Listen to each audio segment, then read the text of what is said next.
It's been 12 years since I last heard my son call me, Mom. 12 birthdays missed, 12 Christmas dinners with an empty chair. And all because of one woman, my daughter-in-law. I used to think family bonds could survive anything. I was wrong. Sometimes, it only takes one whisper to destroy a lifetime of love. I still remember the last day I saw them.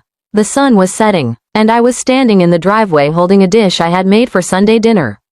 My son, Michael, looked away while his wife, Amanda, said the words that would burn into me for years. She needs to stop interfering in our lives. Michael, we're starting our own family. We don't need her advice anymore. Interfering, that was the word she used. Not helping, not caring. Interfering. Michael didn't defend me, he just stood there, his hand resting lightly on her shoulder. As if to say, it's time you go. I remember smiling, pretending I understood, pretending I was okay, but when the door closed, I stood on that porch for a long time, listening to the echo of my own breathing. That was the beginning of my 12-year silence. At first, I tried to stay in touch. I sent birthday cards, I called on holidays, I left voicemails that were never returned. Eventually, I stopped. It's funny how you can get used to loneliness. It becomes a kind of companion, cold, but dependable. I sold the house where I had raised Michael and moved into a small apartment in town. The neighbors were kind but distant. I didn't mind, I had nothing left to offer but politeness. The first few years were hard. My savings ran low, and I had no one to help me. I took a job at a local diner, washing dishes, wiping tables, listening to other people talk about their children. Every time someone mentioned their son calling, something inside me cracked a little more. Still, I kept going. Every morning, I told myself, you're still here, Evelyn, that's enough. One winter night, as I was walking home from work, I passed by a thrift store that was closing down. In the window, there was an old sewing machine, rusted, dusty, forgotten. I don't know why, but I went inside. The owner, a sweet older man, said he'd give it to me for $10. I spent the last of my tips that night and carried it home. That sewing machine changed everything. I started mending clothes for neighbors, fixing hems, replacing buttons, making little things like aprons and tote bags. I didn't think much of it until a woman from the diner asked if I could make matching aprons for her cafe. Then another customer ordered a few for her shop. It was slow, small, but real. I named the little brand Second Stitch because that's what it felt like. A second chance. I worked day and night in my tiny apartment, the hum of the sewing machine replacing the silence that used to fill the rooms. Fabric scraps piled up around me like confetti from a life being rebuilt. Year after year, the orders grew. I learned to use the internet. My niece helped me set up a small website. Before long, people across the state were ordering my handmade items. I wasn't rich, but I was proud. For the first time in years, I felt useful again. Sometimes, I wondered if Michael ever saw my name online. Maybe his wife did, scrolling through social media, realizing I had built something from the ashes she left behind. But they never called, not even once. And so, I kept working. By the 10th year, Second Stitch had grown into a full business. I had 2 part-time employees and a storage unit filled with fabric rolls. My hands ached from the long hours, but my spirit felt light. Every night, before locking up, I'd whisper to myself, you did this, Evelyn, you did this alone. I didn't need their approval anymore. I had stopped craving love from people who used silence as punishment. On the 12th year, everything changed again. One morning, I received a letter, an offer from a local investor who wanted to partner with me to expand the business nationwide. They'd seen my products online and wanted to bring Second Stitch into retail stores. I couldn't believe it. Me, a 65-year-old woman who had once been left behind, was being asked to lead a national brand. When the first check cleared, I cried, not from joy, but from relief. All those nights I spent sewing in silence had finally paid off. A few months later, I bought a mansion on the outskirts of town. It wasn't about showing off. It was about standing tall in the same world that once made me feel invisible. The mansion wasn't just a home, it was proof. Proof that I didn't need anyone's permission to rise again. The day I moved in, The air smelled like fresh paint and salt from the nearby ocean.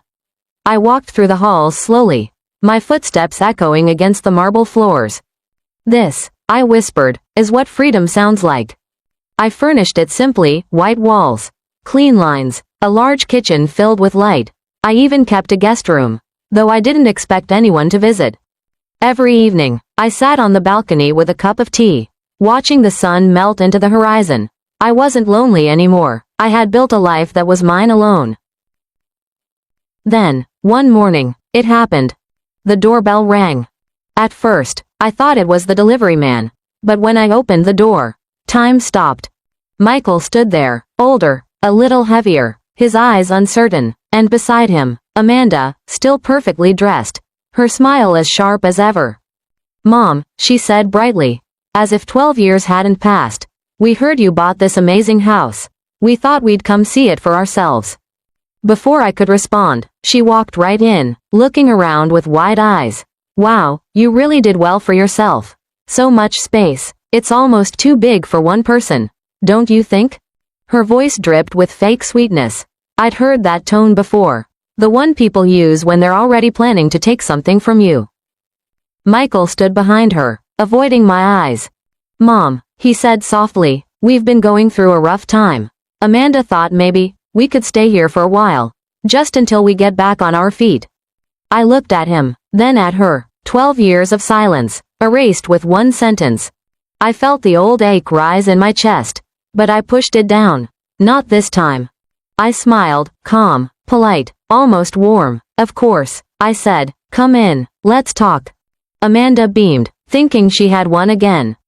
But as I closed the door, I felt something shift inside me. They thought they were walking into my house. They didn't realize they were walking into my lesson.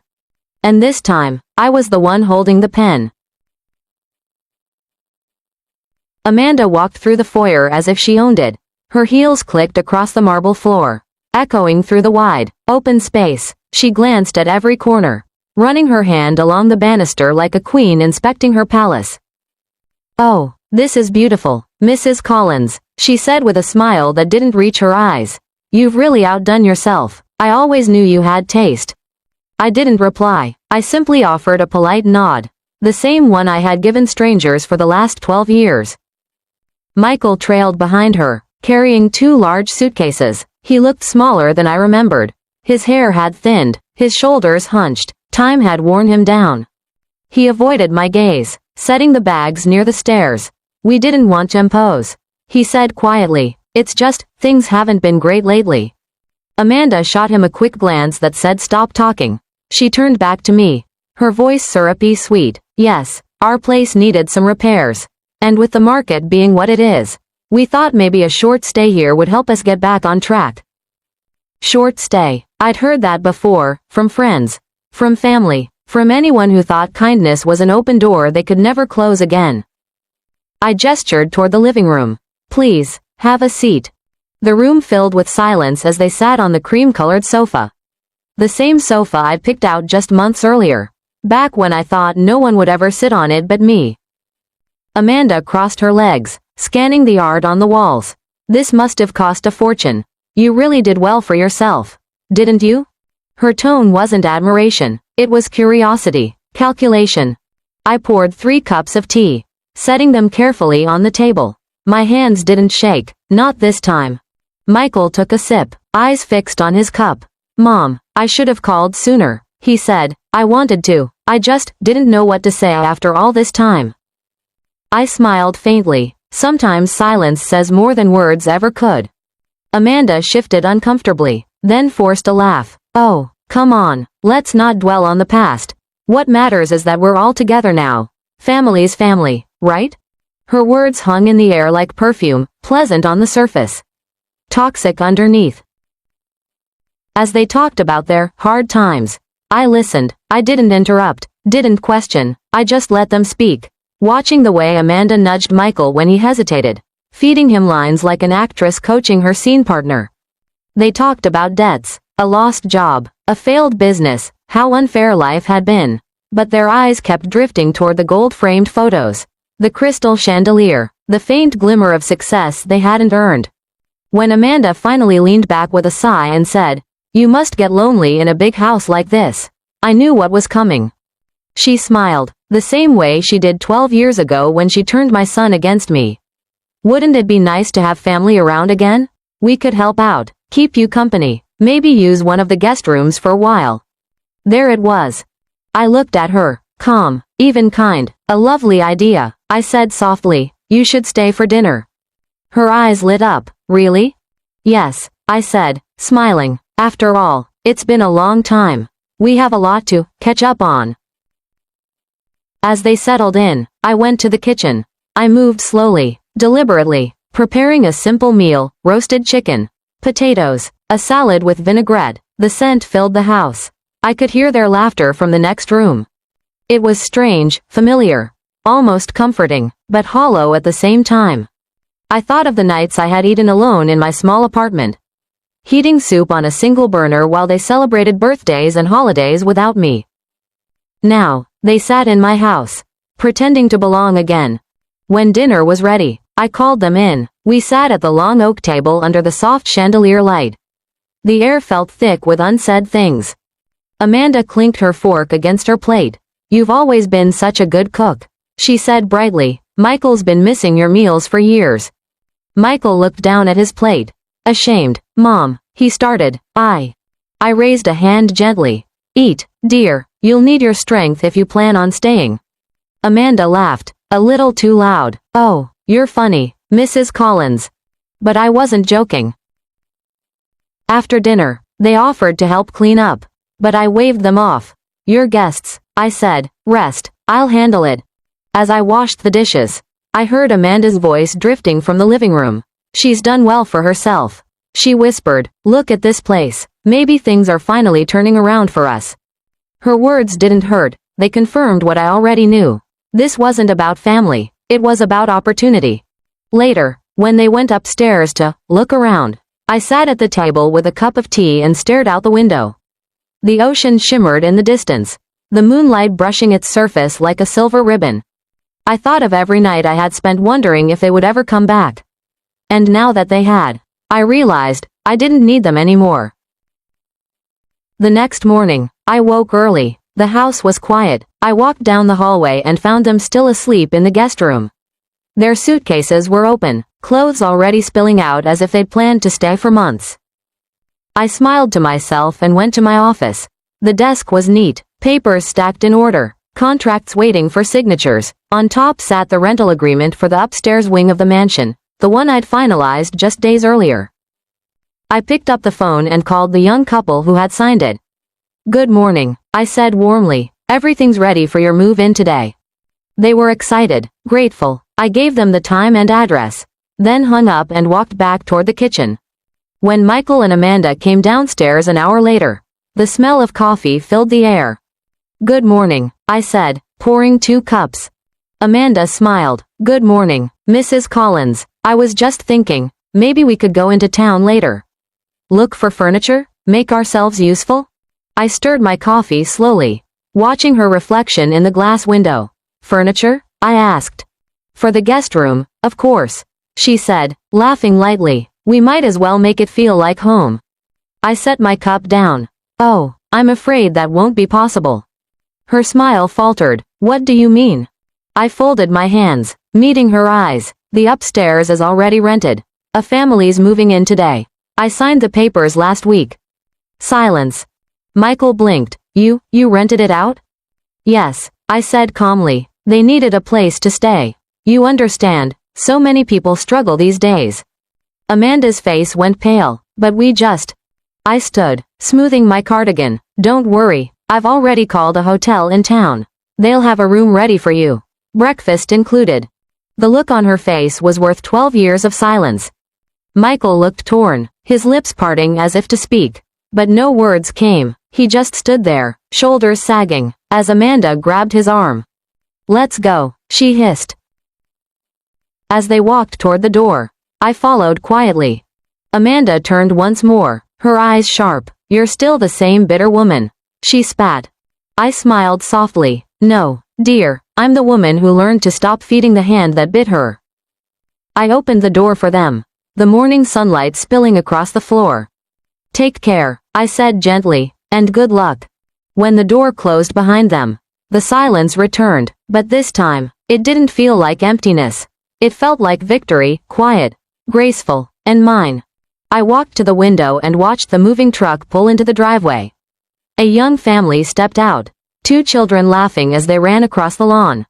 Their laughter filled the air, replacing the last trace of Amanda's voice. For the first time in 12 years, my house, my life, finally sounded like home. A week passed before the first call came. I was sitting by the window of my new apartment, watching gulls circle above the waves, when my phone started to buzz. The screen flashed my son's name, Michael. I let it ring twice before answering. "Mom," his voice trembled. "What happened?" "Emily says the beach house is gone. The realtor said it's been sold." "Tell me that's not true." I sipped my tea, calm as the morning tide. "It's true," I said. Silence, then a long exhale, mixed with confusion. "Why, Mom? You loved that place. You said it was for the family." "For me." "For the family, yes," I answered softly, but I didn't realize the definition of family had changed. He didn't understand at first. I could hear him whispering to someone, her, probably standing beside him, gripping his arm, feeding him words like poison. "She says you're overreacting," he continued. "She says you must have misunderstood something at the wedding." I smiled faintly, looking at the line of foam breaking on the sand. "Michael, I don't misunderstand betrayal. I might be old, but my hearing is sharp when it comes to truth." He went quiet again. "Mom," he said finally, his tone half pleading, half defensive, "you can't just do things like this. You can't just sell property out of anger." I didn't argue. I let the silence stretch until he felt it. That empty space between us that no signature or money could fill. Then I said, "Anger passes, Michael, but ownership doesn't." 3 days later, there was a knock at my door.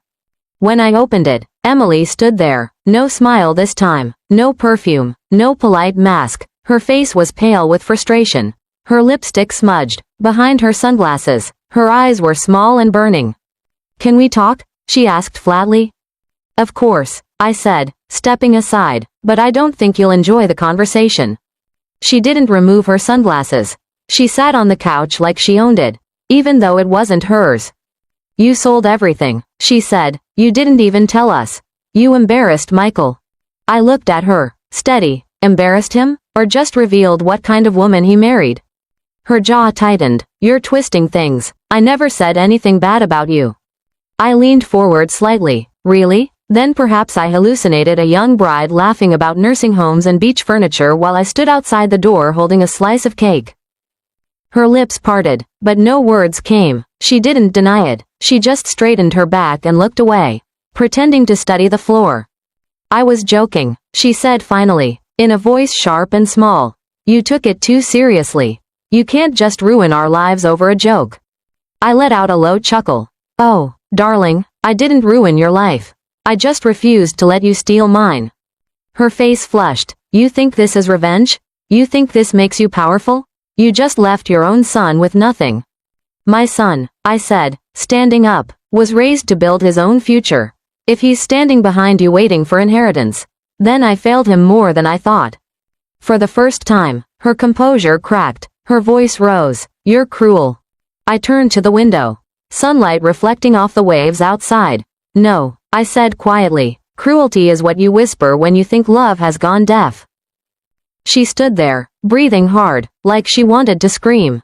But she didn't. She picked up her bag and walked toward the door. At the threshold, she stopped. "You'll regret this, when you're alone, when no one visits you. You'll wish you'd treated us better."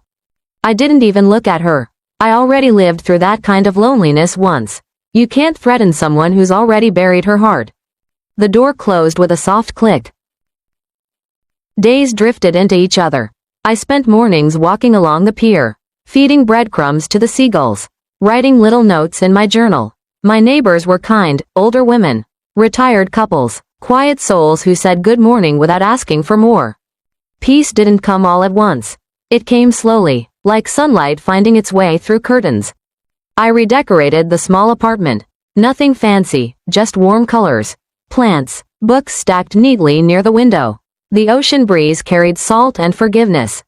Sometimes I thought of Michael. I wondered if he hated me. Or if he understood. I didn't expect either. Love isn't erased by disappointment, it just changes shape. One evening, around sunset, my phone buzzed again. A text message from an unknown number. We're renting a small place now. She's angry. I don't know what to do. I stared at it for a long time. Then I typed. Learn. That's what you do. Learn who stands beside you when the house disappears. He didn't reply. But the next morning, I found an envelope outside my door. No name, no address, just one folded photograph. It was of Michael, standing alone by the beach house fence. The house that wasn't ours anymore. His head was bowed, his hands in his pockets. On the back, in his handwriting, it said, I'm sorry, Mom. I didn't cry. I just held the photo to my chest and sat quietly until the light changed. Later that week, I called Mr. Henderson again. There's one last thing, I told him. I want to set up a scholarship fund under my husband's name. For kids who've lost parents. Use what's left from the sale. He sounded surprised. All of it? Yes, it's time for the house to build something better. The story of the beach house spread quietly in town. People called me cold, others called me brave, but I didn't care what they called me anymore. Because the truth was simple. I didn't need to win. I just needed to end the game. When I walked along the beach at dusk, I sometimes imagined Emily standing there, staring at the waves she thought she'd own. Maybe she cursed my name. Maybe she finally realized that comfort taken from cruelty never lasts. The ocean doesn't keep secrets, it just takes them back. Months later, Michael came to visit. He looked older, thinner, the shine in his eyes dimmed by reality. Can I come in? He asked softly. Of course, I said. He stepped inside, scanning the tiny space. It's small, he said, almost apologetic. It's enough, I replied. He sat on the couch. His hands fidgeted. She left. He said quietly, Emily. She said she couldn't live without the comfort she planned on. I guess she never planned for real life. I nodded. I'm sorry, Michael. He looked up, eyes glassy. Don't be. You warned me without saying a word. We sat in silence for a while, listening to the waves crash outside. Then he said, I want to start over. Mom, maybe something honest this time. I reached over, placing my hand on his.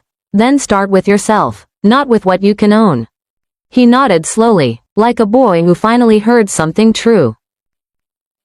That night, after he left, I stood on my balcony again. The ocean shimmered under the moonlight, endless and forgiving.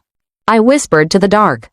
She wanted comfort, he wanted love, I wanted peace. And for the first time in my life, I realized peace wasn't given. It was earned. It was sold, reclaimed, and built again from the ashes of silence. So I closed the window, turned off the light, and smiled to the sound of the waves. Finally free from the echo of betrayal. Spring came early that year. The air was warmer, the ocean softer, and the mornings carried a quiet rhythm that felt like grace.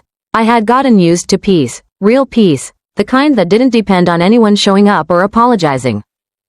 My business was steady. Second Stitch had become more than a brand, it was a story women connected to. A mother rebuilt. One blogger had called me. The words made me laugh. I wasn't rebuilding anymore, I was already standing. The young family upstairs had become my heartbeat. The children often came downstairs before school, sitting at my kitchen table while I packed small lunches with them. Ellie had started calling me Miss Evelyn, and sometimes, when she was exhausted, just Eve. It felt nice, simple, human. And every week, a new letter arrived from Michael. Never long, never demanding, just updates. He wrote about fixing things in his new workshop, about learning to live differently, about cooking simple dinners for himself. He never asked for money or forgiveness. He just wrote, as if keeping the line open was enough. At first, I only read them, but then, one night, without planning to, I picked up my pen. Dear Michael, I received your letter. I'm glad to hear you're working hard.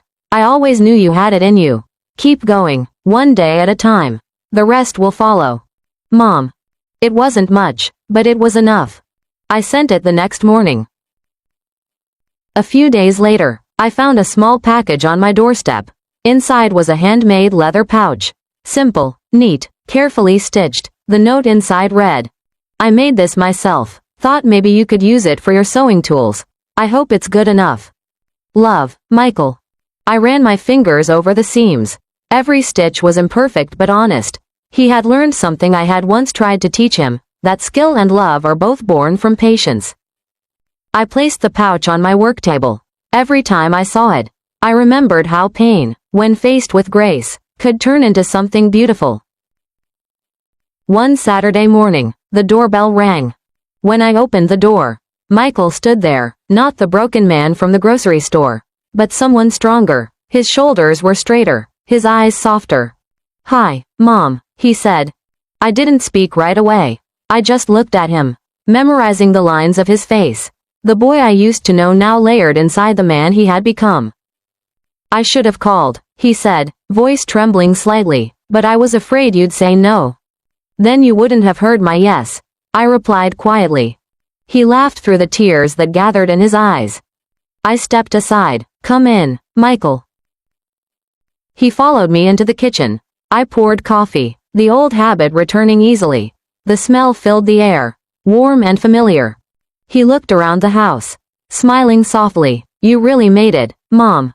"I made peace," I said. "That's better." We sat across from each other, the quiet between us no longer heavy. He told me about the workshop he'd opened, how he was teaching local teenagers basic carpentry, how he'd stopped drinking, stopped running, stopped pretending. I listened, proud but cautious. The years had taught me to protect my heart without hardening it. When he finally said, "I'd like to make things right," I nodded slowly. "You already are." We didn't hug right away. We just sat there, sharing coffee and air and memory. Sometimes forgiveness doesn't need ceremony, it just needs presence. Later that afternoon, he helped me fix a loose shutter outside. His hands were steady, his work precise. When he finished, he said, "You taught me patience. I just took a long time to understand it." I smiled. Better late than never. He hesitated before asking, "Can I come by sometimes? Not to stay, just to visit?" "You don't have to ask," I said. "You're my son." He looked at me with quiet gratitude, the kind that doesn't require words. "I'll bring coffee next time." That evening, I watched him drive away. The road stretched long and gold under the setting sun. I didn't feel the ache I used to when he left. Instead, I felt balance. He was finally finding his way, and I had found mine. When I went back inside, Ellie was waiting in the hallway. "Was that your son?" she asked gently. I nodded. Yes, after 12 years, he finally came home. Her eyes filled with emotion. That must have felt strange. "Not strange," I said softly, "just peaceful." Over the next few months, Michael kept visiting. Sometimes he brought small gifts from his shop, a wooden frame, a jewelry box, a small carved heart. He never came empty-handed, not because he thought he needed to pay me back, but because he finally understood what giving really meant. We didn't talk much about the past. We didn't need to. Each moment we shared in silence rewrote a memory that used to hurt. Once, while we were sitting on the porch, he said, "Amanda reached out. She wanted to talk." I stayed quiet. "She wanted to apologize," he continued. "I told her it was too late." I sipped my tea. "It's never too late for her to change," I said, "but that doesn't mean you have to open the door again." He nodded. "That's what I told her." That night, after he left, I sat by the window with my sewing machine humming softly beside me. I ran my fingers over a piece of linen, tracing invisible patterns. The fabric was pale blue, gentle, calm, forgiving. I was making curtains for Michael's workshop. He hadn't asked for them, but I wanted him to have something from me, something that would remind him of what rebuilding looked like. Each stitch carried a prayer, each line a quiet blessing. When I finished, I folded them neatly, tied them with ribbon, and placed them in a box with a note. "For your windows, so light can always find its way in." Days turned into weeks. Life settled back into its rhythm, soft and sure. One evening, Ellie came downstairs holding her daughter's hand. We're moving next month, she said hesitantly. Moving? I asked. She nodded. Mark got a new job in another city. We didn't want to leave without telling you in person. My chest tightened. I'll miss you, I said honestly. We'll miss you more, she said. You've been like family to us. Her little girl ran to me and hugged my leg. Bye, Miss Evelyn, she said. I'll send you seashells. I bent down and kissed her forehead. I'll keep every one of them. When their moving truck left a few weeks later, the house felt quiet again, but not empty. Their laughter had left warmth behind, like sunlight that lingers after the day ends. That night, I sat on the porch, listening to the ocean. The waves seemed slower, softer, older. I closed my eyes and thought about the 12 years I had lost, the people I had forgiven, and the woman I had become. Peace had finally settled into me, not as a guest, but as a resident.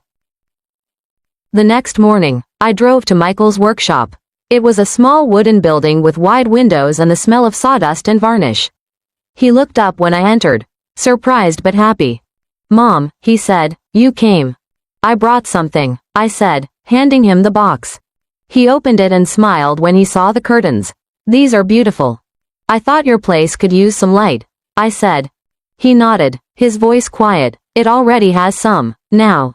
We hung them together, sunlight pouring through the pale blue fabric, scattering soft color across the room. For a moment, everything felt suspended, past, present, future, all blending into one still, perfect peace. When he hugged me before I left, it wasn't the hug of a boy seeking forgiveness. It was the embrace of a man who had found his way home.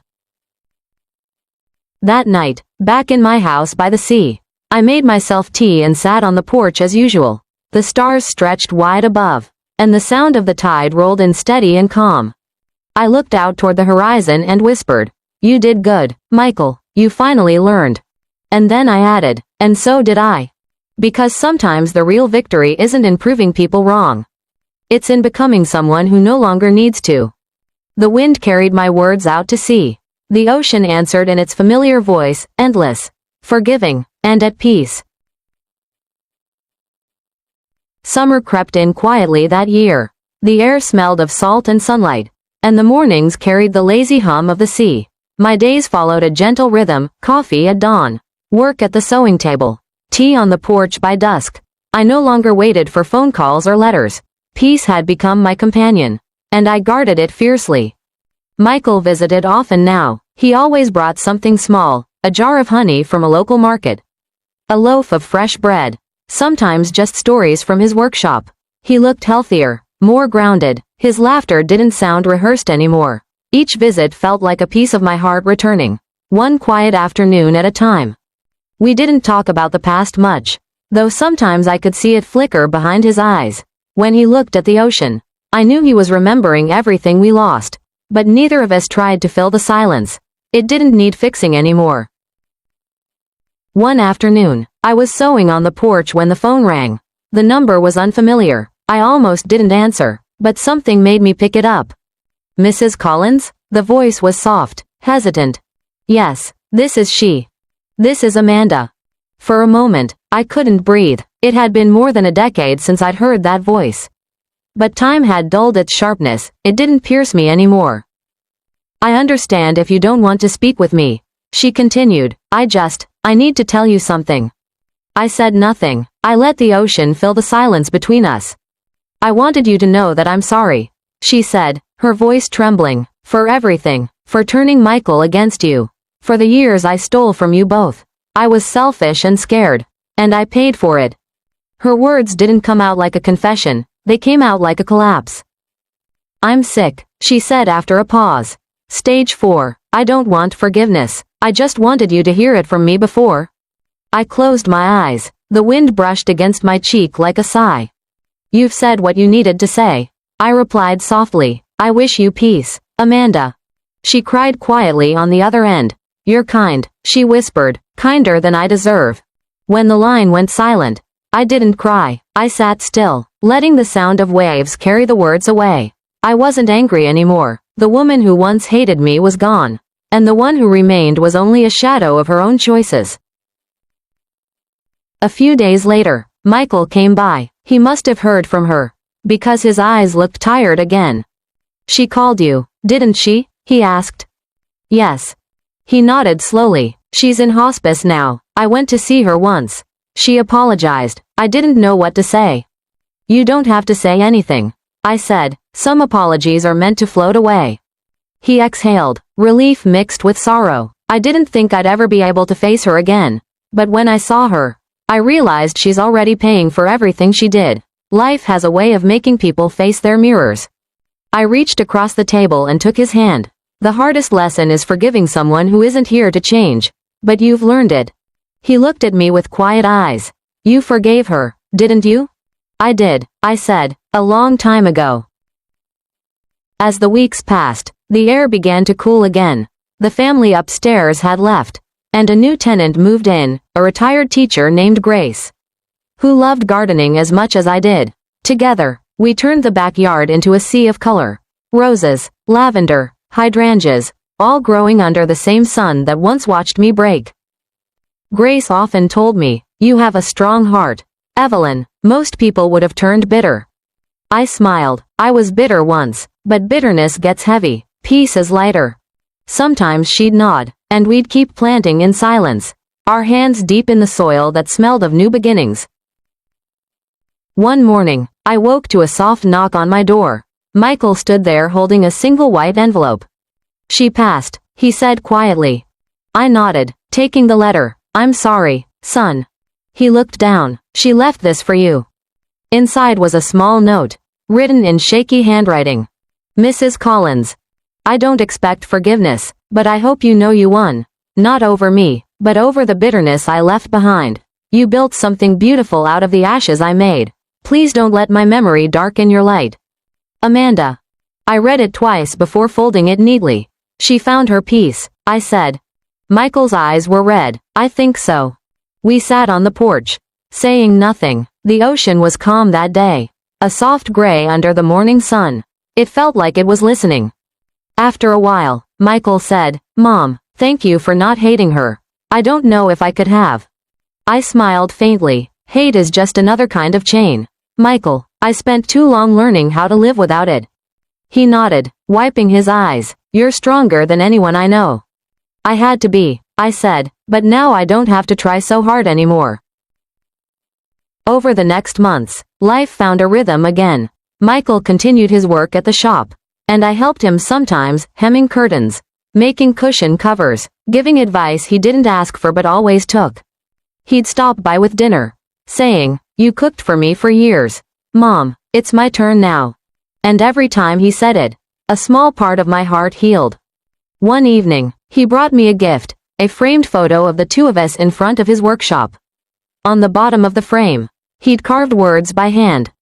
For the woman who built me twice. I ran my fingers across the wood, tears stinging my eyes. You didn't have to. I wanted to, he said, because everything I am now started with you deciding not to give up. We hung the photo on my wall, next to the old family picture I used to hide away. The difference between them was clear. The old one was full of pretense. The new one was full of truth. Months passed. The ocean stayed the same, faithful, endless, forgiving. My hair turned whiter, my hands slower, but I didn't mind. I'd earned every wrinkle, every soft ache. Sometimes I still dreamt of the old house, the one I sold long ago. In the dream, it was empty, but sunlight still filled the rooms. I'd walk through it and realize that I wasn't looking for anyone anymore.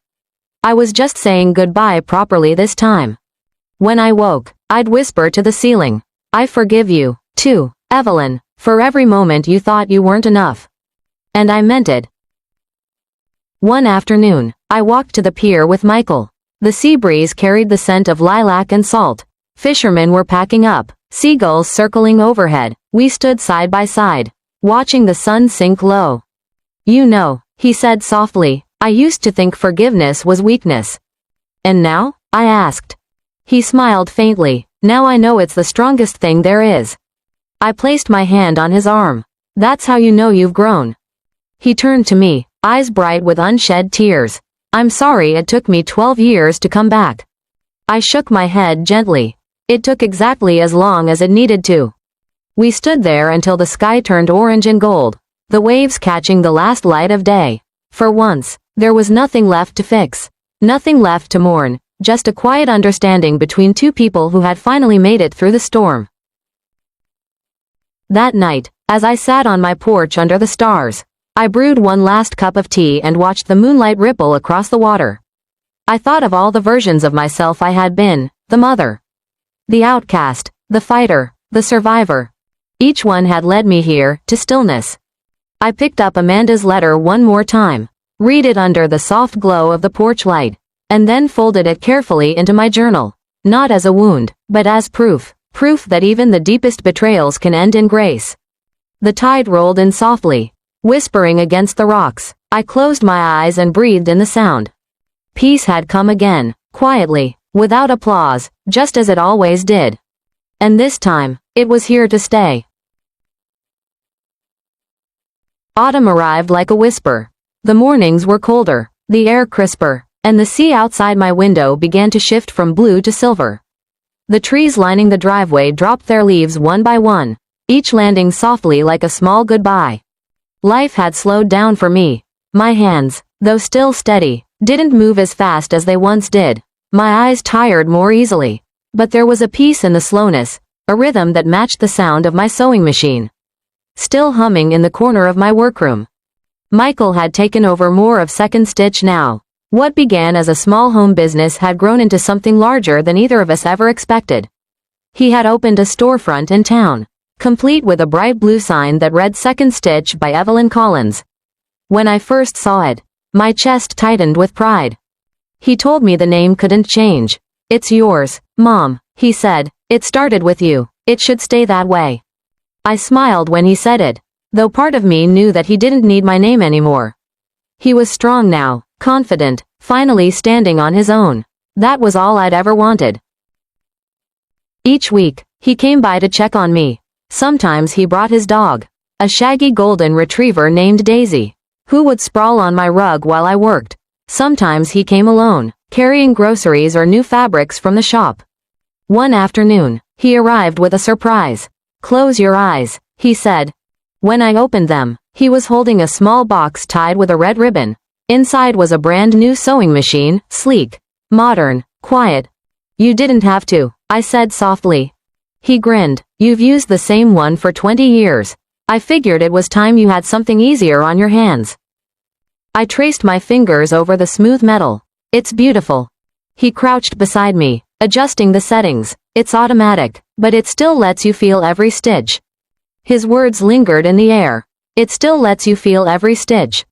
That night, after he left, I sat in my sewing room under the lamplight.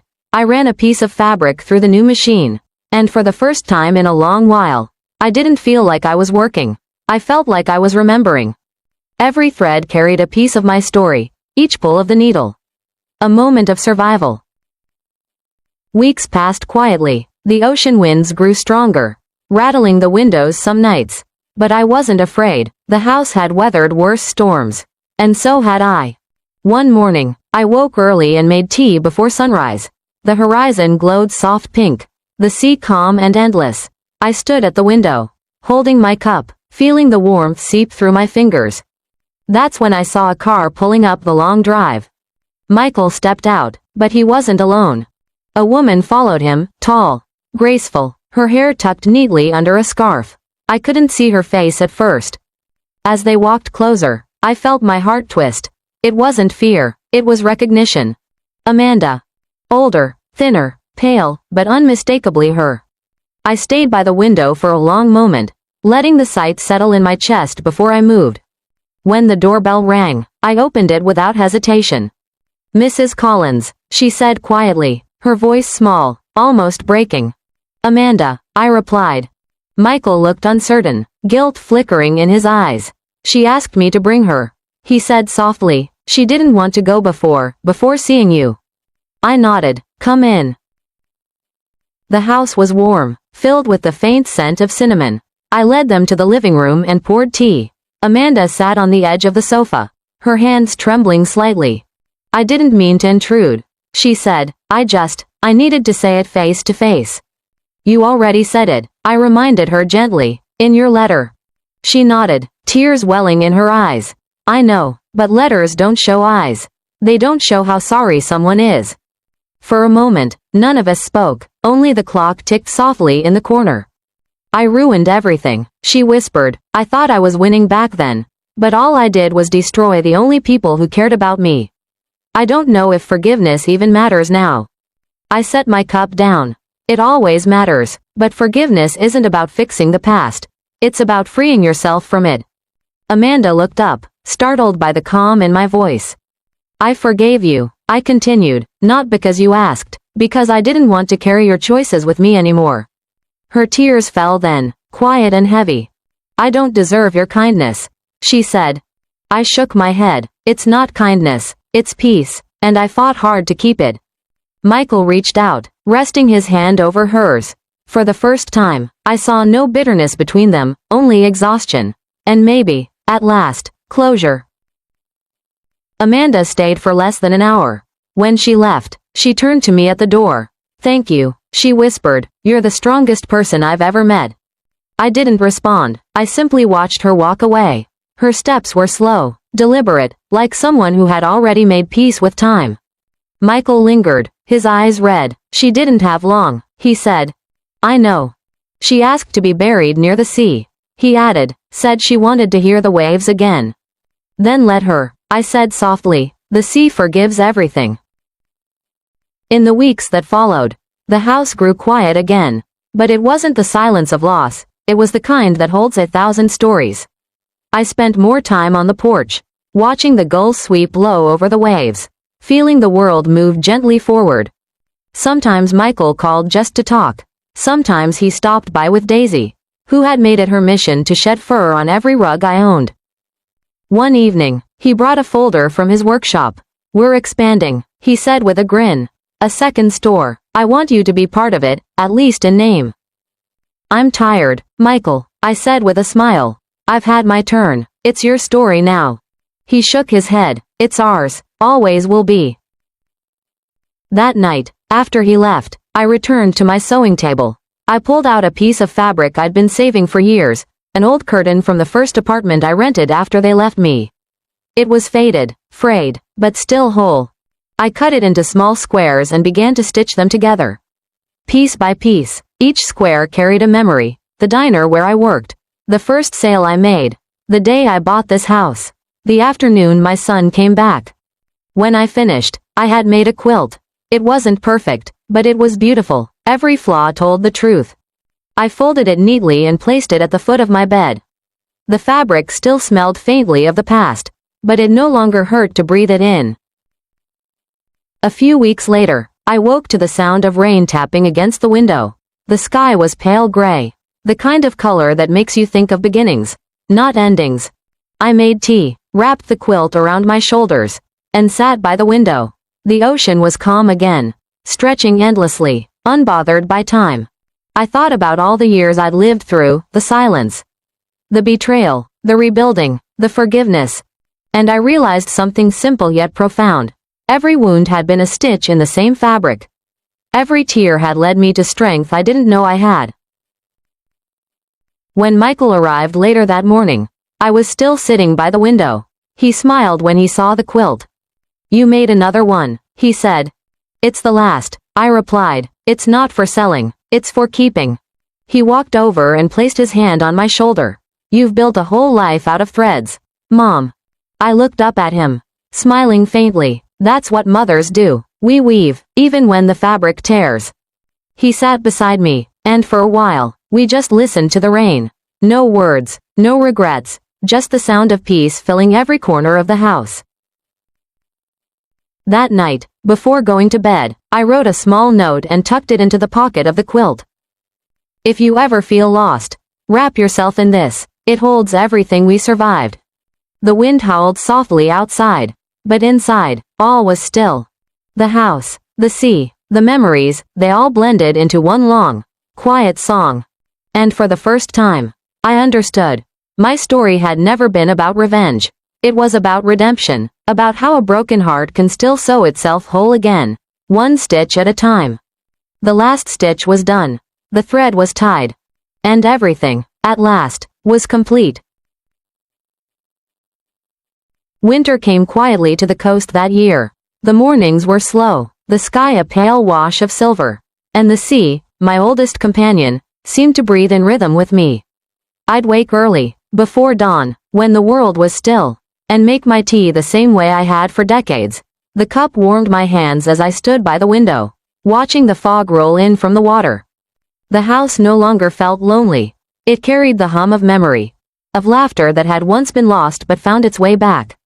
Michael's visits were less frequent now, his business had grown, his life fuller, but I never felt abandoned. When he couldn't come, he called. When he couldn't call, he sent pictures of his workshop, of the new apprentices he was training, of small victories that made him proud. Sometimes, I'd smile and whisper to the empty room, "You did it, my boy." One afternoon, I sat at my sewing table, the quilt I'd made resting across my lap. My fingers traced each square, each patch a piece of my story. I could almost hear the echoes of the years stitched into it, the sound of a machine humming in a tiny apartment, the laughter of a family upstairs, the soft footsteps of my son returning home. There was peace in the repetition. The needle, the fabric, the thread, all simple things that had saved me more than once. When the doorbell rang, I thought it might be Michael, but when I opened the door, I found a young woman standing there, holding a small box. Her smile was nervous but kind. "Mrs. Collins?" she asked. "Yes. I work with your son," she said. "He wanted me to drop this off. Said it's from the whole team." I invited her in. She stepped carefully inside, eyes wide as she looked around. "It's beautiful here," she whispered. "Thank you," I said, taking the box. Inside was a framed plaque, engraved with gold lettering, in honor of Evelyn Collins, whose courage stitched generations back together. I felt my throat tighten. The girl smiled. "Your son said you taught him everything that matters." I smiled softly. "He learned the rest on his own." After she left, I hung the plaque above my sewing table. The light from the window hit it just right, turning the letters to gold. Days slipped into weeks. The weather grew colder. I began to tire more easily. My walks shorter, my nights longer, but I didn't mind. There was a sweetness in the quiet, a comfort in knowing I had already lived every lesson the world needed to teach me. One evening, Michael stopped by unannounced. He carried groceries in one arm and his dog trotting happily behind him. "Thought I'd make dinner tonight," he said. "You're cooking?" I teased. "Should I have the fire extinguisher ready?" He laughed, shaking his head. "I've improved, you'll see." He made a simple stew, the kind that filled the whole house with warmth. As we ate, he told me stories about the new store opening in the next town. "We're calling it Second Stitch Home," he said proudly. "Furniture, textiles, handmade goods. It's everything we dreamed of, Mom." I listened, pride swelling in my chest. "Your father would have loved this," I said softly. "I think about him a lot lately," Michael admitted. "About how much I took for granted. About how much I took you for granted." I reached across the table and took his hand. "The past only hurts when we live in it," I said, "but we've both learned how to move forward." He smiled. "You always know what to say." After dinner, he helped me clean up, and for a moment, it felt like old times. When he left, he hugged me longer than usual. "Call me if you need anything," he said. "I will," I promised. But I knew he didn't have to worry anymore. I was content, truly content. The next morning, I sat by the window again, tea in hand, quilt over my knees. Outside, the waves moved slow and steady, like the beating of a calm heart. The garden grace I had planted was bare now, the flowers sleeping under the frost, waiting for spring.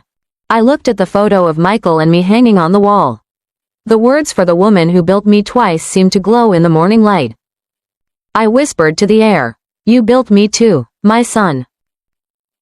That afternoon, I took a walk to the beach. The sand was cool beneath my shoes, the wind sharp but clean. I stood near the shoreline, watching the gulls dip and rise with the waves. Every sound felt like a conversation, the water, the wind, the rustling of distant leaves. I thought of the house, of the quilt, of every chapter that had brought me here. I thought of Amanda, and how even her cruelty had shaped the woman I became. I thought of Michael, and how love, when it returns, never sounds the same. But it's still love. And I thought of myself. The girl who became a mother. The mother who became a survivor. And the survivor who became whole again. When I returned home, I sat at my desk and began to write. Not letters this time, stories. I wrote about the diner, the sewing, the mansion, the day Michael came back. I didn't write for fame or sympathy. I wrote because I wanted someone, somewhere, to know that it's never too late to rebuild. Each story ended the same way. The storm passed. She stayed standing. When I finished, I tied the pages together with a red ribbon and placed them in the same drawer as the quilt note. The days grew shorter. The nights came sooner. My strength began to fade in small, unnoticeable ways, my steps slower, my breaths deeper. But every morning, I still made my tea, still watched the ocean, still thanked the world for another sunrise. Michael called one evening, his voice bright. Mom, we're hosting an opening event next month. You have to come. Everyone wants to meet you. I laughed softly. We'll see how my knees feel that day. You'll come, he insisted. I'll pick you up myself. Then I suppose I will, I said.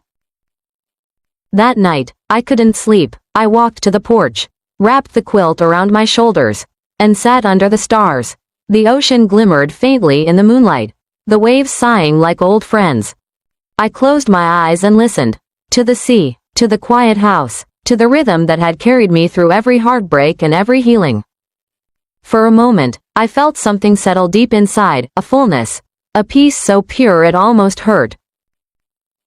When morning came, the sun rose soft and golden. Michael arrived early, knocking on the door like he always did. When there was no answer, he let himself in.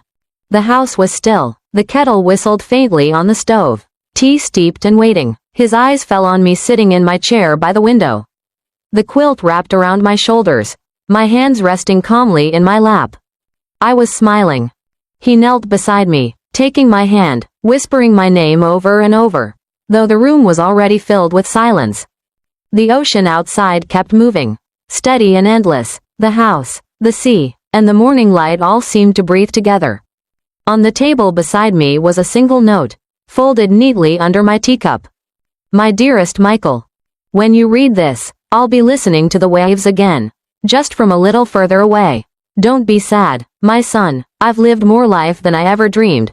You gave me that. Keep building, keep forgiving, keep loving. That's the legacy I leave you.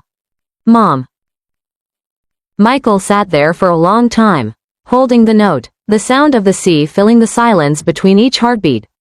And when he finally looked up, the morning sun caught the gold plaque above the sewing table. Whose courage stitched generations back together. He smiled through the tears, whispering, You really did, Mom. Outside, the waves rolled gently to shore, soft, endless, eternal. And somewhere in their rhythm, her voice lingered, calm and sure. The storm passed. She stayed standing. The house stood quietly by the shore.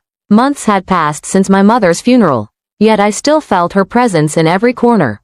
The sound of the waves brushing against the rocks outside was the same sound she had listened to every morning. I didn't move anything. Her teacup still sat on the kitchen shelf. Her quilt folded neatly on the armchair by the window. I visited often, sometimes with Daisy, sometimes alone. I'd unlock the door, step into the still air, and feel something warm settle in my chest. The house didn't feel empty, it felt full of memory, like she had only stepped outside for a moment. Everywhere I looked, she was there. The faint scent of her lavender soap. The silver frame on the wall, engraved for the woman who built me twice. The hum of the old sewing machine, still standing on her table, thread half wound as if waiting for her to return.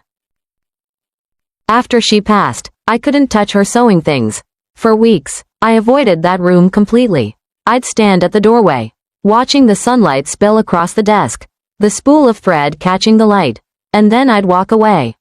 But one morning, the quiet felt heavier than usual. The ocean outside was calm, and the air smelled of rain. I opened the door, sat down at her table, and pressed my hand against the wood. The plaque above the desk gleamed faintly in the morning light, whose courage stitched generations back together. I traced the words with my finger and whispered, You really did, Mom.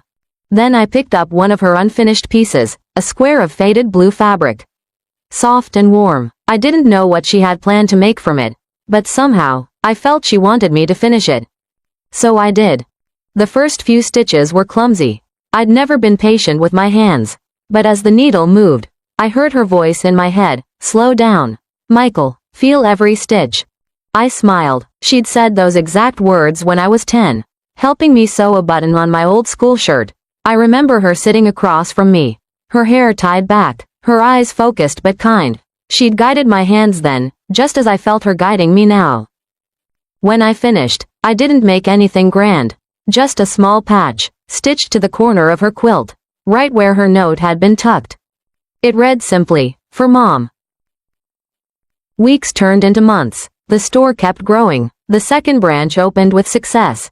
And soon, we had more orders than we could fill. People loved the story behind Second Stitch. They didn't just buy fabric, they bought forgiveness, strength, and the belief that broken things could still be beautiful. At every opening, I spoke about her. I told them about the woman who started with nothing but an old sewing machine and a heart too stubborn to quit. I didn't tell the painful parts, not out of shame, but out of love. The story wasn't about how she suffered. It was about how she stood up. One day, I received a letter from a woman in Oregon. She wrote, "I lost my mother years ago, but watching your videos about Evelyn Collins made me feel close to her again. Thank you for reminding us that strength can be quiet and healing can be slow." I read the letter 3 times before placing it beside Mom's old box of sewing threads. She would have liked that.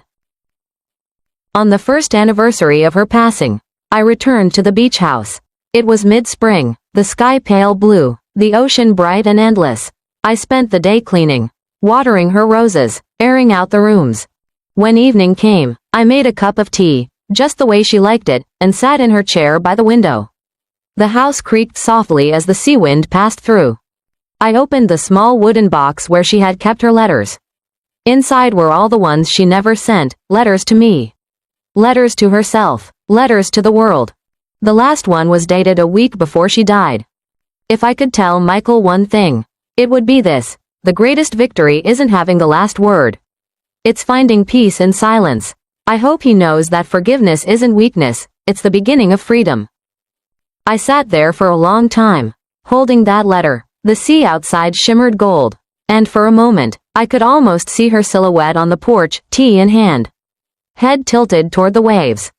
I whispered, "I know, Mom, I finally understand." That night, I made a decision. I wouldn't sell the house. I wouldn't rent it out. It would stay exactly as she left it, a place of peace, open to anyone who needed quiet. So, I turned it into something new, the Evelyn House. A retreat for women rebuilding their lives, single mothers, widows, women starting over after loss. They could come for a week, stay by the ocean, learn to sew, learn to heal. I used her patterns, her tools, even her teacups. Every drawer held reminders of her touch, and every woman who walked through the door felt it. One of them, a young mother named Clara, told me one evening, "It feels like your mother is still here." I smiled. She is. As the months went on, the Evelyn house filled with laughter, with tears, with stories of strength. I'd walk through the rooms, hearing their voices, and think of how proud she'd be. Each visitor left something behind, a thank you note, a flower pressed into a book, a single stitched square to add to her quilt. Soon, it became something extraordinary, a patchwork of hundreds of women's lives, stitched together by hands that had known both pain and love. We hung it in the main room, where the sun could hit it each morning. It was no longer just her quilt, it was everyone's. One evening, after the last guest left for the season, I stood alone in that same room. The waves outside murmured softly, their rhythm unchanged. I looked at the quilt hanging on the wall, so many colors, so many stories. My mother's square was still there, near the center, her handwriting embroidered neatly on the fabric. "If you ever feel lost, wrap yourself in this. It holds everything we survived." I touched the fabric, feeling the warmth it seemed to carry, even after all this time. "Mom," I whispered, "we kept your promise. We turned pain into something good." The sea breeze slipped through the open window, rustling the quilt just slightly. For a moment, I could almost swear I heard her voice again, soft, sure, and filled with that familiar calm. You did good, Michael. Keep stitching. Years have passed since then. My hair is grayer now.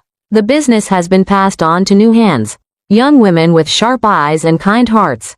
But I still visit the house by the sea. It's where I go when the world feels too loud. Where I remember that strength isn't about standing tall, it's about standing still and letting the wind pass through you without breaking. The ocean still hums the same song it sang when she was here. The porch still creaks under my feet. The plaque above the sewing table still gleams when the light hits it right. And every time I walk through the door, I whisper the same words she once said to me. The storm passed, she stayed standing. Only now, I add quietly, and so did I. The sea answers with its endless voice. Waves folding into waves, carrying her memory across time, steady, forgiving, eternal. The house stands firm against the wind. And her story, like the tide, never truly leaves. The Evelyn house stood strong through the seasons. A quiet monument by the sea. Time had moved on, but the rhythm inside its walls never changed. Every morning, the ocean whispered against the shore. And every evening, the windows glowed with golden light from within. It had been almost 10 years since my mother passed. 10 years since I found her sitting in that chair by the window. The quilt wrapped around her shoulders, her last letter waiting beside her cup of tea. And yet, some mornings, I still caught myself turning my head, expecting to see her there. I inherited her steadiness, the way she listened before she spoke. The way she found calm even when everything else was falling apart. I didn't become her, but I carried her in the way I moved, in the way I lived, and in the way I forgave. The Evelyn house had become more than a retreat. It had become a legacy. Women from across the country came to stay by the ocean for a week at a time. Some came with nothing but pain and silence, others came ready to rebuild. Each left a piece of themselves stitched into the great quilt that hung in the main hall. Every patch told a story, grief, survival, hope, rebirth, and at the center was hers. The square that started it all. If you ever feel lost, wrap yourself in this. It holds everything we survived. One winter morning, as I was fixing the front gate, a car pulled into the drive. I expected it to be one of the new guests. But instead, a woman stepped out, a young woman, maybe in her 30s, holding a little girl by the hand. She smiled, a little shy, a little uncertain. Hi, I hope I'm in the right place. This is the Evelyn house? I nodded. You're in the right place. I'm Michael Collins. Her eyes widened. You're her son? Yes. She exhaled, as if she'd been holding her breath for miles. My name's Lila, she said. My grandmother stayed here years ago. She said it changed her life. I've wanted to come ever since. I smiled gently. Then welcome home. She looked around at the garden, at the sea stretching behind the house, at the old wind chime swaying softly near the porch. It's even more beautiful than she described. The little girl tugged at her sleeve. Mommy, can I go see the ocean? Go ahead, she said softly, and the child ran down the path, her laughter mixing with the wind. Later that afternoon, I showed them around. The girl ran through the halls, tracing her fingers along the walls. When she reached the quilt, she stopped and stared up at it. It's so big, she whispered. Who made it? Many people, I said. Each one added their own piece. Some were happy, some were sad, but they all stitched their stories together. The girl smiled. It's like magic. Her mother looked at me quietly. It is, she said, real magic, the kind you make with your hands. She turned toward me again. I want to add something too. I don't know how to sew, but I want to try. You'll learn, I said, the same words my mother once told me. That evening, we sat in the sewing room together. I showed her how to thread the needle, how to keep the fabric steady, how to pull each stitch gently but firmly. She was clumsy at first, but she laughed through her mistakes. This was your mother's machine, wasn't it? She asked, running her hand over the old metal frame. Yes, I said, it's older than me. She used it until the end. She must have been special, Lila said softly. She was, I replied, and she still is. You can feel her here, can't you? Lila nodded, eyes glassy. I can. Over the next few days, the woman and her daughter filled the house with a light I hadn't realized I'd been missing. The girl helped me feed the gulls in the morning, and Lila spent hours at the sewing table, working on her square for the quilt. On her last evening, she came to me with a folded piece of fabric, cream-colored linen, embroidered with 3 simple words, "Still I rise." She used to say that. Lila said, smiling through her tears, "My grandmother, she said your mother told her those words when she was here." I nodded, throat tight. "Yes, I remember her. Your grandmother's name was Ruth." Lila's eyes widened. "You remember her? She stayed here the first year I opened the house.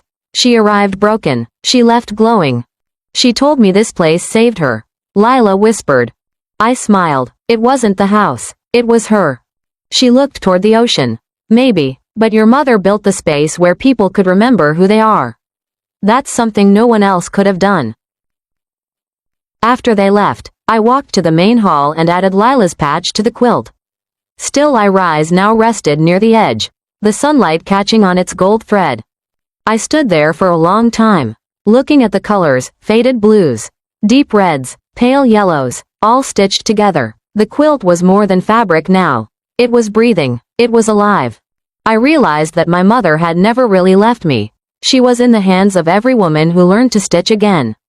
She was in the laughter that echoed through the halls. She was in the rhythm of the waves that never stopped moving.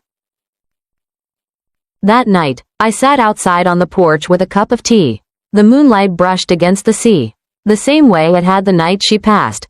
The air was cool, filled with salt and memory. I closed my eyes and spoke quietly. "You were right, Mom. The storm passed, but it didn't end here, did it? You left us something that keeps growing." The wind carried my words out over the water, and I felt her there, not as a ghost, but as warmth. Maybe that was her final gift. She'd built something that could heal long after she was gone. Months later, I decided to expand again, not for profit, but for purpose. I opened a small foundation under her name, offering free classes for women learning trade skills, sewing, design, small business basics. Every graduate received a patch to sew into the quilt before they left. The Evelyn Foundation became a movement. People from all over sent in stories, fabric pieces, and letters of gratitude. The media came once, asking for interviews, but I kept my answers short. The story was never about me. "It's about a woman," I said, "who turned silence into strength." Years went by. The world outside changed, technology, cities, the noise of it all, but the Evelyn house stayed the same. Still white against the sky, still surrounded by roses and wind, still open to anyone who needed its calm. Every year, on the anniversary of her passing, I gathered a few close friends and guests. We lit candles on the porch, read letters, and sat quietly listening to the sea. This year, I brought Daisy's daughter, old now, gray around the muzzle. She lay at my feet, her breathing slow and steady. I looked up at the stars and smiled. The quilt hung behind me in the main hall, its edges nearly touching the floor now, filled with hundreds of stories, each one stitched with the same kind of courage my mother had carried all her life. As the night deepened, I whispered one last thing to the sea. "Thank you, Mom, for every stitch, every scar, every lesson." The waves answered in their quiet way, rolling against the shore like applause. I stayed there until dawn, watching the sky turn from black to gold. When the first light touched the house, I saw the plaque above the door gleam like it had been newly polished. The Evelyn House. A place for women to remember their strength. I smiled. The world would keep changing, but this house, her house, would always stand. And as the waves stretched toward the horizon, I knew one thing for certain. Her story hadn't ended with her. It lived on. In every hand that learned to sew again. In every woman who found her courage. And in every quiet soul who stood before the sea. And finally whispered. I stayed standing. The first snow came early that year. It blanketed the Evelyn house in soft white, covering the rose bushes, the porch steps, and the winding path that led to the ocean. From my chair by the front window, I could see the sea breathing beneath the cold sky, the same way it had done all my life. I wasn't young anymore. My hair had turned the color of winter clouds, and my hands, once strong, steady hands, now moved slower, with deliberate grace, but I still came to the house every morning. I still unlocked that same old door, let the smell of salt and wood fill my lungs, and whispered, "Good morning, Mom." Her presence never faded. It lived in the hum of the sewing machine, in the creak of the wooden floor, in the way sunlight found the quilt that hung in the hall. Every thread of that quilt was alive. It carried stories of women who had lost everything, and women who had built again, just like her. And every time I passed it, I could almost hear her voice. "Keep stitching, Michael." The Evelyn Foundation had grown far beyond what I ever dreamed. There were now 3 houses by 3 different coasts, each one named after her. The same white walls, the same scent of lavender, the same quiet that had healed hundreds of hearts. I still oversaw everything, though my knees complained about the travel. I wasn't running a business anymore. I was protecting a promise. Every time a woman finished her stay, she added a patch to her house's quilt. Hundreds of them now, thousands, maybe. Together, they told a story no book could hold, the story of survival written in fabric and thread. People came from far away to see them. Some touched the quilt and cried. Others stood silently, holding their breath as if the air itself carried something sacred. And maybe it did. Because what my mother built wasn't just a place, it was a heartbeat. That winter, we decided to host an anniversary gathering. 10 years since the Evelyn house opened its doors. 10 years of laughter, tears, forgiveness, and healing. I wasn't sure I'd make it through the speech without choking up. But when I stood before that sea of faces, women of all ages, some with gray hair, some barely older than my daughter had been, I felt her strength in my chest. I looked up at the quilt behind me. It glowed under the soft lights, alive with color and history. This house, I began, was built by a woman who believed that pain doesn't end us, it remakes us. My mother didn't set out to change lives. She just wanted to survive. But in doing that, she gave the rest of us permission to heal too. A quiet murmur filled the room, tears, smiles, knowing nods. She taught me that forgiveness doesn't erase what happened, it just lets us move without carrying the weight. I paused, letting the words settle. Her hands may have stopped sewing years ago, but her thread never broke. Every one of you here is proof of that. When the applause came, it wasn't loud, it was soft, like the sea itself, gentle, endless, full of life. After the ceremony, I walked out to the porch. The snow had stopped, the moon hung low over the water. Pale and heavy, the world was still. I pulled my coat tighter around me, holding a mug of tea the way she used to.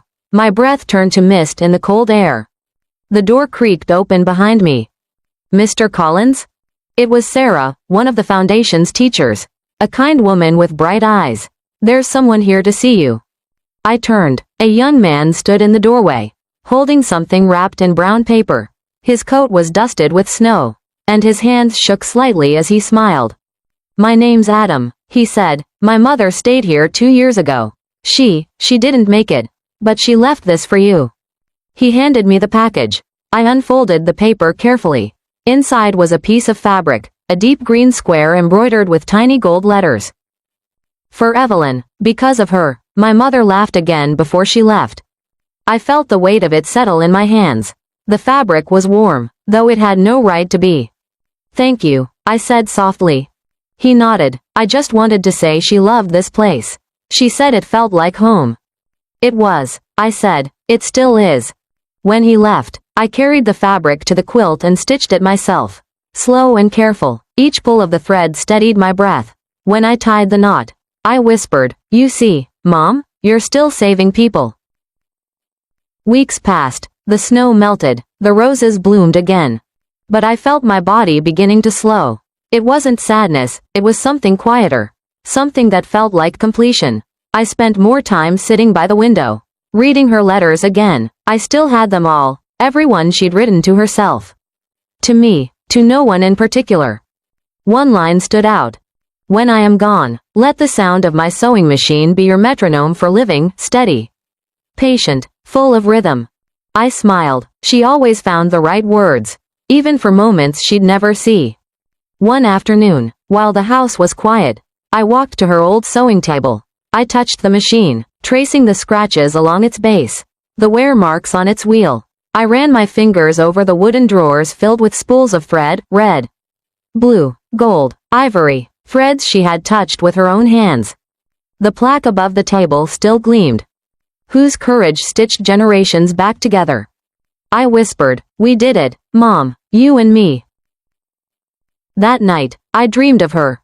She was standing on the beach, barefoot, her skirt brushing the water's edge. The waves sparkled around her ankles, and the sun behind her turned everything gold. She smiled at me the way she used to when I was a child, soft, knowing, proud. "Mom," I said, walking toward her, "the house, it's still standing." "I know," she said. Her voice was clear, stronger than ever. "It was never about the house, Michael. It was about you, about them, about the ones who come after." The water touched my feet, cold and clean. "I miss you," I said. She stepped closer, reaching up to touch my face. "I'm right here," she whispered. "Every time you forgive, every time you help someone start over, every time you breathe and don't break, I'm there." Then she smiled wider. "You stayed standing." And before I could answer, she turned and walked into the light. When I woke, the house was still. Morning sunlight spilled across the floor. The sea outside was calm, glimmering like glass. I rose slowly, walked to the porch, and breathed in the salt air. It filled my lungs like a prayer. Inside, the sewing machine sat quiet. The quilt swayed slightly from the breeze. I sat down at the table and opened my journal. My hands trembled as I wrote the last line I would ever write there. For her, and for every woman who ever mended herself when no one was watching. I set the pen down, folded the quilt over my lap, and leaned back in the chair by the window. The ocean stretched endlessly before me, the same view she had watched for years. The waves moved in and out, steady and soft, like breath. The wind brushed through the open door, and for a moment, it sounded like her sewing machine again, humming faintly in the distance. The thread had never broken. It had only passed hands. That evening, the staff found me asleep by the window, the quilt resting over me, my face turned toward the sea. They said I looked peaceful. The Evelyn house stayed quiet for a long while after that, but when spring came, new hands picked up the work, new voices filled the halls, and the sound of a sewing machine returned, soft, steady, eternal. And if you listen closely, on calm nights by the shore, you can still hear her voice in the wind. Keep stitching. Because that's what love does. It never ends. It just keeps weaving, one life into another, until the whole world becomes a single, unbreakable thread. Years passed, and the Evelyn house kept breathing like it always had, quietly, steadily, faithfully. It outlived storms and seasons, and even those who once built it. The waves that whispered against its walls became the pulse of everything it stood for. By then, I was gone, but the house remained, cared for by others who carried pieces of me, pieces of her. Her name was on the plaque above the front door, polished each spring until the letters gleamed gold in the sunlight. The Evelyn house, a place for women to remember their strength. And they did. New faces came every month, women with different stories, but the same look in their eyes, that quiet kind of exhaustion that only heartbreak can bring. They came seeking peace, though most didn't realize that peace was already growing inside them, waiting to be remembered. They learned to sew, to cook again, to laugh again. And every night, when they sat by the window with tea in hand, the ocean whispered to them the same words my mother once whispered to me. "You're still standing." Grace, the woman who managed the house now, was in her late 50s. She had come once as a guest. Years before, after losing her husband, she never left. The house had become her heartbeat too. Every morning, she opened the windows and let the salt wind in. She walked through each room, lighting candles, straightening frames, touching the quilt in the main hall. The quilt had grown. It covered nearly the entire wall now, a mosaic of stories and lives stitched together in love. Some squares were faded, others were vibrant, new, alive. At the center still hung Evelyn's note, embroidered into soft blue. "If you ever feel lost, wrap yourself in this. It holds everything we survived."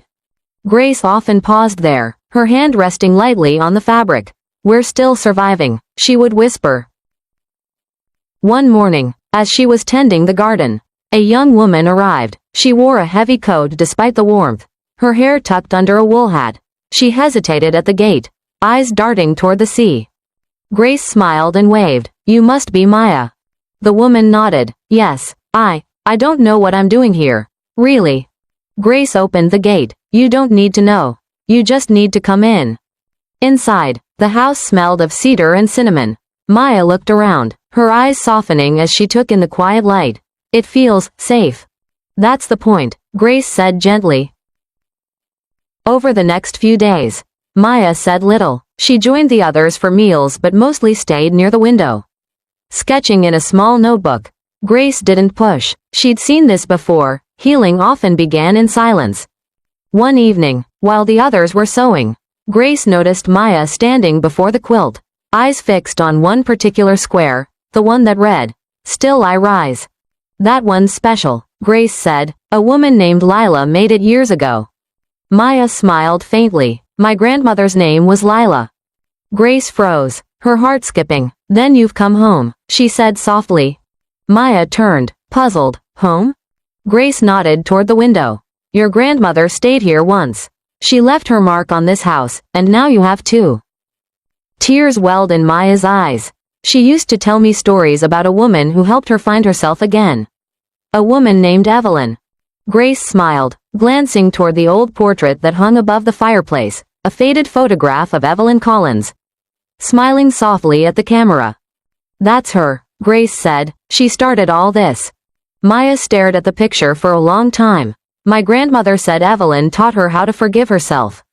"She taught all of us that," Grace replied. "Even now." Days turned to weeks. Maya began sewing with the others.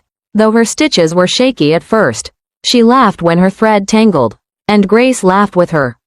One afternoon, Grace brought out an old box filled with scraps of fabric Evelyn herself had used decades ago.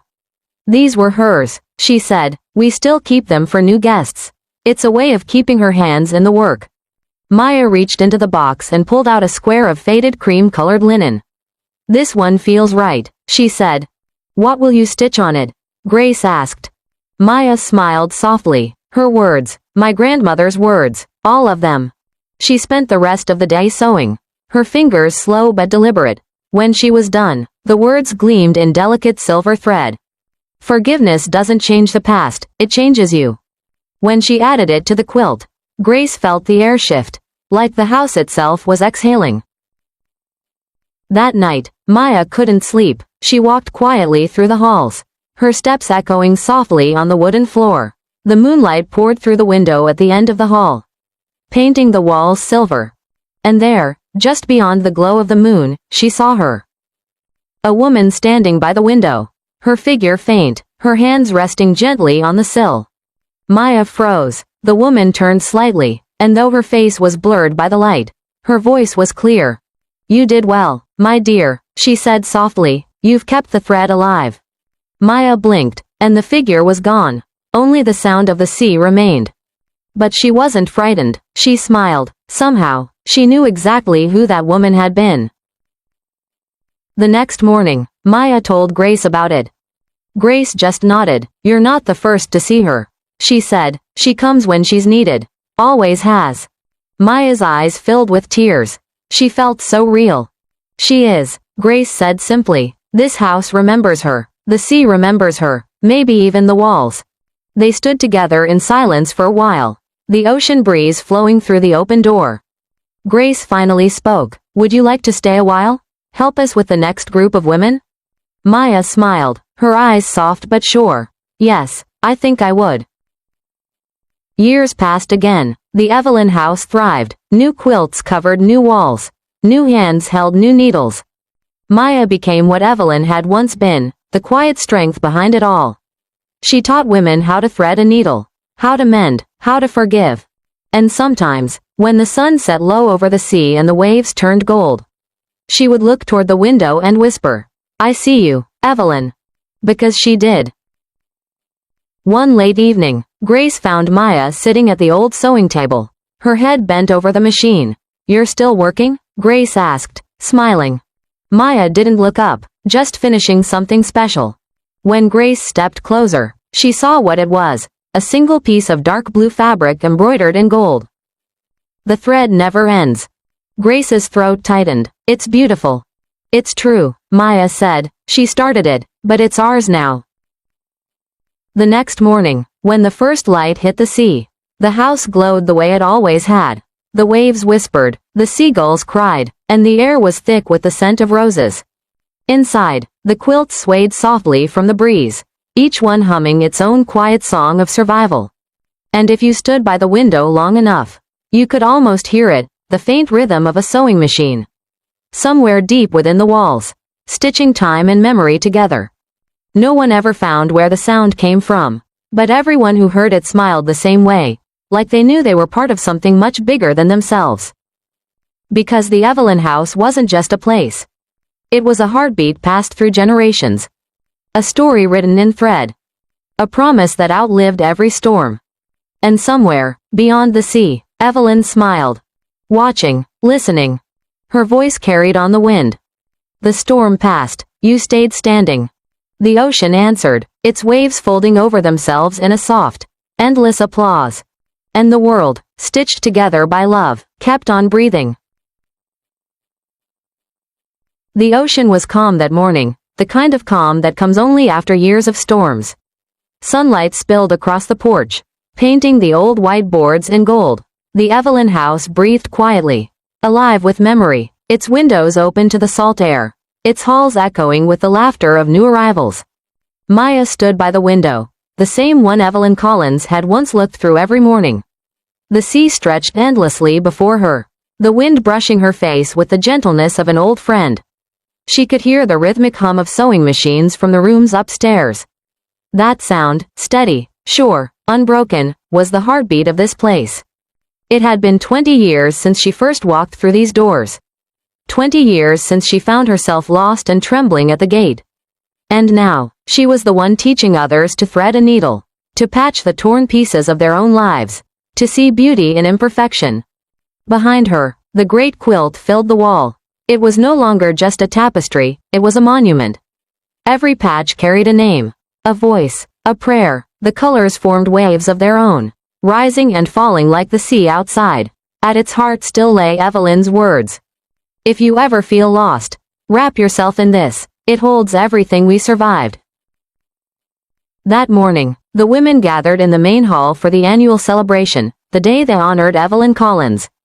The woman whose quiet courage had changed them all.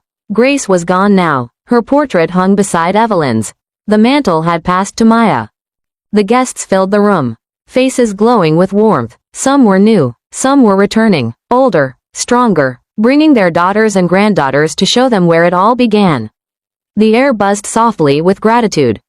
Maya stepped forward, her voice calm and sure. Every stitch in this quilt tells a story, she said, but together, they tell one truth, that love can rebuild what pain tries to destroy. She paused, her eyes lifting toward the portrait on the wall. Evelyn didn't just build a house. She built a way to keep standing when the storm doesn't stop. And because she did, we can too. A hush fell over the room. The women clasped hands. Outside, the waves rolled against the shore in slow applause. After the gathering, Maya walked alone along the beach. The tide was low, the sand cool beneath her bare feet. She thought of her grandmother Lila, of Grace, of Michael, and of Evelyn, each one a thread in the same endless weave. She stopped at the edge of the water and closed her eyes. The sea breeze carried the scent of lavender and salt. You kept your promise, she whispered. You said the thread would never break. And it hasn't.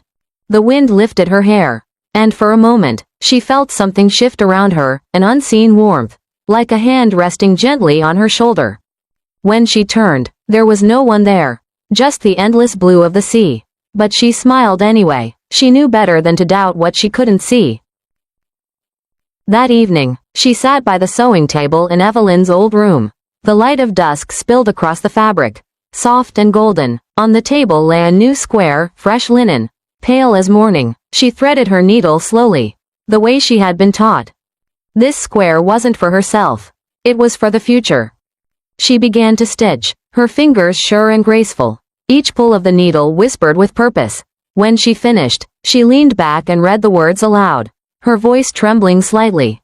The thread continues. Love is the needle, time is the cloth, and we are the hands that keep it together.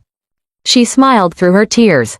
It was her final gift to the quilt, the last chapter of the story that began long before her. As night settled in, Maya made her way upstairs. The other women were still talking softly in the hall, their laughter gentle, like the song of waves against rocks. She paused outside the main room, watching them for a long moment. Each woman had found her way back to herself here. Each had come broken and left whole. And she realized that was the true miracle Evelyn had built, not walls or rooms, but a place inside every woman that whispered, "You are enough, you always were." She stepped quietly into the room, her bare feet sinking into the rug. The quilt glowed softly in the lamplight, colors shifting like the ocean itself. She lifted the new square in her hands and carefully sewed it into place, near the top corner. When she tied the knot, she pressed her palm over the fabric and whispered, "For you, Evelyn, for all of us." Later, she sat on the porch, the sea humming beyond the dunes. The stars shimmered above, scattered like tiny stitches across the sky. The sound of the waves was slow, steady, like the breathing of the earth itself. She wrapped one of the smaller quilts around her shoulders, its weight familiar, comforting. The smell of the ocean and the faint scent of old thread mingled in the night air. She thought of Evelyn, of her quiet strength, her forgiveness, her endless patience. She thought of Michael, who had turned grief into generosity. She thought of herself, a once broken woman who had found her purpose by continuing someone else's story. The wind picked up gently, rustling the porch curtains, and in that sound, soft, steady, rhythmic, she heard it again. The faint hum of a sewing machine. It came from nowhere, and everywhere at once, the same tune that had guided so many hearts for generations. Maya closed her eyes, tears slipping down her cheeks. "I hear you," she whispered. The wind answered with a tender sigh. When morning came, the sun rose pink over the sea. The women gathered again, laughing, working, living, the house filled with the smell of baking bread and fresh tea. The sewing machines sang their steady hymn, the sound of survival woven into every hum. Maya walked into the main hall. The light hit the quilt just right, and for a heartbeat, she thought she saw Evelyn standing before it, a shimmer of gold, a smile in her eyes. She blinked, and the figure was gone. But she didn't need proof anymore. She knew. The house was alive, the story was still being written.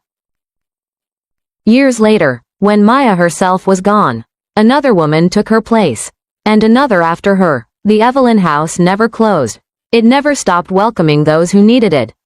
And the quilt? It grew until it touched the floor and spilled onto the next wall. A living tapestry of thousands of lives stitched together by hope. Visitors came from across the country to see it. Some stood silently, others cried, but everyone felt it, that invisible thread connecting them all. They'd ask about Evelyn, about Michael, about the woman who once taught forgiveness through fabric. And whoever was in charge that year would smile and say, "They're still here, every one of them. You can feel it, can't you?" Because you could. The Evelyn house wasn't made of wood and nails anymore. It was made of memory, of courage, of every woman who had ever refused to break. And on quiet nights, when the waves rolled gently against the shore, locals swore they could still see her light glowing faintly through the window, the old woman at her sewing table. Her head bowed, her hands moving gracefully through the fabric of time. They'd say she was working on one last piece. That she never stopped stitching. That she wouldn't stop until every heart that ever broke found its way home. The sea keeps its secrets. But if you stand by the shore long enough, you'll hear her voice on the wind, steady, patient, eternal. The storm passed, you stayed standing. And the waves will whisper back. We remember. Because love never dies. It just changes hands. From mother to son. From teacher to student. From one wounded heart to the next soul brave enough to pick up the needle and continue the thread.